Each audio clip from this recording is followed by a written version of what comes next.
Alright folks, wanted to give you an overview of the Dakine Roller Bag.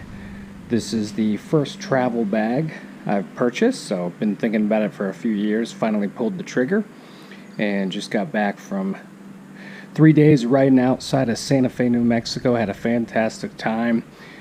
Took 3 flights to get out there, and bike was in good shape, put it together, had a great time, so just got back, and hopefully everything is in order and there's no damage, so we'll check it out now. But just wanted to give you an overview. So as you can see here, we've only got wheels on one side. So what that means is when you're rolling this around the airport and whatnot, you'll just pick it up and carry it. Not too bad. My friend has the Evoc Pro, which has wheels on both sides, which is nice because you can just push it through the airport. But that bag was, I think, going for about $850, and I got this for somewhere around $500, so got a pretty good deal on this. So once you get everything stored in here, you've got this, you can buckle it in here, tighten it up, keep everything nice and secure. But we'll go ahead and show you how it looks packed up. I've got a large frame in here, 29-inch wheels, Trek Slash, actually this year's model. So here is just an overview of how this sits in here. Okay, everything's kind of buckled in. They've got these vibrant colors to show you how to get to everything. But here's one wheel, pull that out. As you can see, you've got this buckled down and secure here. There's a pad in here, so you just press it up against that pad, tighten up these Velcros, and that's pretty much it. You've got the front fork covered here, tied down. Got to take the handlebars off. They're hanging here. There's some padding here, and then I've got it Velcroed to this pad right here. Obviously took the pedals off, and then it said it's optional to take off the rear derailleur, but I went ahead and did that. Just as you can see, I put a bunch of bubble wrap in here, but that rear derailleur, ooh, it's pressed right up against, it was pressed up right against the back side of this case, and I just did not feel comfortable with that. So I did take off the rear derailleur. Comes with this bag here, and I've got it tucked right in the middle, so it's really protected.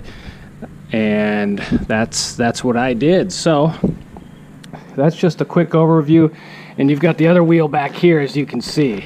And let me go ahead and actually show you that, give you an idea. So you can see you put get that rotor down in there nice. This is pretty decent padding there. It's pretty secure. And then you've got kind of this hard piece on that side to protect it. So that's how it comes by default. And with this bike, again, this is a large frame 29er, but it is carbon fiber frame. With the bike and the bag, without adding, you can fit a helmet in here and all sorts of stuff, but without adding anything else in here, it comes to just right about 50 pounds. And you got to look at the airline you're going with here, because Delta, if you're over 50 pounds, their policy, at least at this point in time, is they'll charge you extra.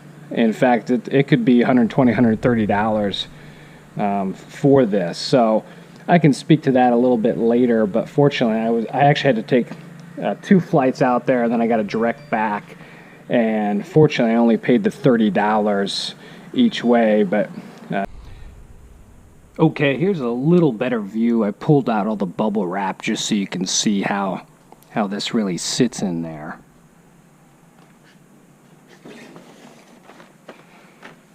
Oh, TSA.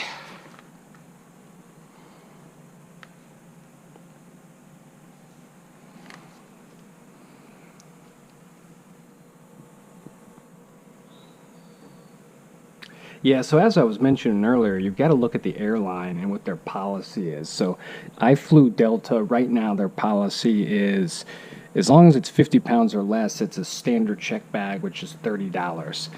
Now, I had stuffed some stuff in here, and I was over 50 pounds, but I essentially rolled the dice. So when I was flying out of Atlanta, I did tip the curbside guy, and he charged me $30, plus the gratuity I gave him. And then I had to actually fly to Indianapolis for work, so I flew out of there, and they weighed my bag in Indianapolis, and I think their scale was off because it was reading at 46 pounds. It was certainly well over 50. And my friend was able to fly out of Indianapolis with his Evoc Pro bag. His bag was probably 75 pounds. We were on the same flight, Delta, no problem. They charged us the $30. Now, when I was flying out of Santa Fe to come home, my friend with the Evoc, he went in front of me. They didn't even weigh his bag, charged him $30. I did get a different front desk gentleman, and he was giving me a hard time. He actually tried to charge me $120 for this. And long story short, I pulled some stuff out and kind of rearranged some weight with some of my other carry-ons, and they did end up charging me only $30. But you'll want to look at the airlines, see what the policy is. If you're concerned about that, that is the nice thing about this bag, is I got this large carbon fiber frame, 29-inch wheels, just the bike and the bag were right at 50 pounds. So my friend with the Evoc Pro, which is a great bag, in fact, like I said earlier, that's the one I wanted, but it was just so expensive. There's no way you're getting that bag under 50 pounds. There's just no way. It's not a hard shell, but it's just heavier duty, and there's just no way you're getting that under 50 pounds unless you got a road bike or something in there. So something to keep in mind when you're looking around at bags. All right, bike was intact. Everything looked good. So I got it hanging up here. And then as far as the bag, I suspect you may be able to roll it up a little tighter for storage, but this will be just fine for me. So again, I think you can do better than this, but worst case scenario, this is what you're looking at from a storage perspective.